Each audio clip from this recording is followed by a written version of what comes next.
की महाराष्ट्रातून जे उद्योग पळवले गेले, कर्तृत्वहीन नेतृत्व हे फक्त दोषारोप करतं, अफवांचा बाजार मांडतं.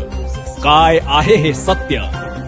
महाविकास आघाडीच्या कार्यकाळात थेट परकीय गुंतवणुकीत महाराष्ट्र 3 व 4 क्रमांकावर घसरला होता.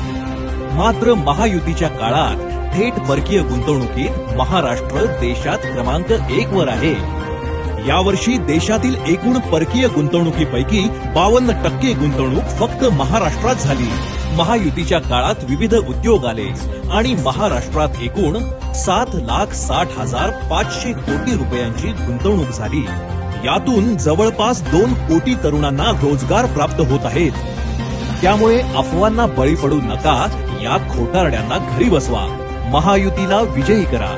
भाजपा महायुती आहे तर गती आहे महाराष्ट्राची.